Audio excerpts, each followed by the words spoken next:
Why does this always happen to me? Why does this always happen to me? Today, my friends, we're going to be diving into self-talk and our destructive, unconscious thought patterns. I'm sure you can relate that we go through this process of awakening and it feels like we keep getting hit on the blind side. Everything keeps unfolding really quickly. Things keep changing. Things keep falling down, breaking down, rebuilding back up again. And through that process, we can gather some really destructive self-talk. One of them being, why does this always happen to me? This is a sentence that can lie deep in the recesses of our nervous system and within our mind. And it can be there ready to be deployed as soon as things don't go our way. We have this vision of how we want things to be. This is very much orchestrated and constructed by our survival mechanism, which has the roots of control. This is when we start to understand just how neurotic and controlling we are. As soon as things don't go our way, why is this happening to me? This is the cause of our inner child. This is the narrative of an unhealed inner child. What comes from sentences and inner talk and self-talk like that? What comes from that is more resistance. When it comes to crafting and shaping and stepping into the conscious creator that you desire to be, you have to be very aware of anything that creates resistance within your energetic field. You also have to be aware of the laws, some of the laws of the universe and the laws of physics when it comes to the attraction of our thought processes. Because once we say a thought process like, why is this happening to me? We tee up an energy field of attraction. And from that, we go from a few words, then into sentences, then into paragraphs, then into pages, then into books, then into our life's work of all the things that are aligned with the words, why is this happening to me? It creates a whole energy field. That's why it's so important to become more conscious of your inner talk and your inner speech. There are two things really, inner talk, inner speech, however you want to label that, but also the feeling tone which accompanies all of the words that spring up within your consciousness.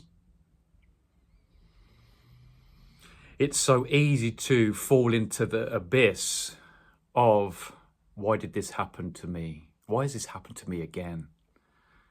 Why is something else happening to me? From there, we can start to blame God. We can start to blame the universe. We can start to blame how we were raised, what were we doing? I didn't want to wake up. I didn't want to go through this awakening process. I didn't want to start seeing things clearly. I'm laughing and reflecting at my own process and feeding into all the times that I've done this. I have been Mr. Resistance. I could have been Mr. Resistance of the whole universe many years ago. And it has been one hell of a journey to understand resistance and let go of resistance. Resistance is so subtle and nuanced. It doesn't have to always come from things that are really loud and glary within. It can be the subtlest of little frowns. A Course in Miracles talks about that, about the slightest little frown. And they're talking about not the physical eye, but the inward eye, little frown going on. And it's from these little frowns that we have that build up the colossal momentum within us. And once we start to understand energy fields, we can start to really deconstruct our inner resistance. Because we often get to a point where we hit rock bottom. We have enough. We have enough. We do and wear so much resistance. We apply so much resistance. We get ourselves into a corner where we almost make ourselves implode. And it's from those rock bottom spaces of that imploding moments which seems to galvanize the process of letting go of resistance. And this isn't about you or me thinking about letting go of resistance. It seems to be an autonomous process. David Hawkins, who for me was one of the guys who really finessed and really went the full length within the human experience. And one of the deepest truths that he said was there is no causality. There is nothing causing anything else. There's an autonomous nature to consciousness playing out. And I find with that in itself, when you let that knowledge sink in, already starts to deconstruct resistance. That release of inward pressure, we start to understand about letting go. We start to understand about letting go. We come away from sentences of why this is happening to me, but oh, what can I learn from this? How is this helping me?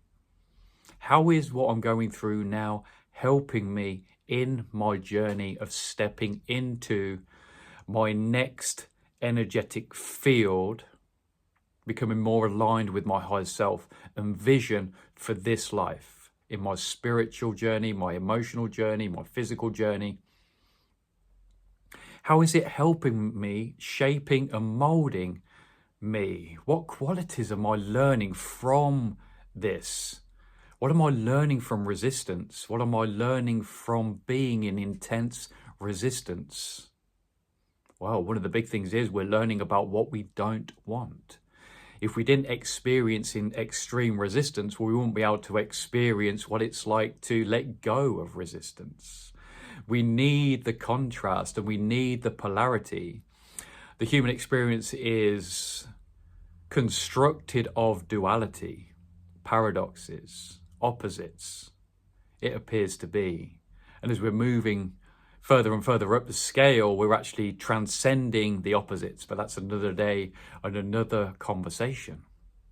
But to make it pragmatic and real to your journey now, it's about being aware of where you hold resistance. What are the roots of your resistance? Is it lack? Is it scarcity? What emotions are there? Is it anger? Is it shame? Is it pride? Is it apathy? Is it guilt? Is it grief? All of those emotions are the cauldron and ingredients for resistance.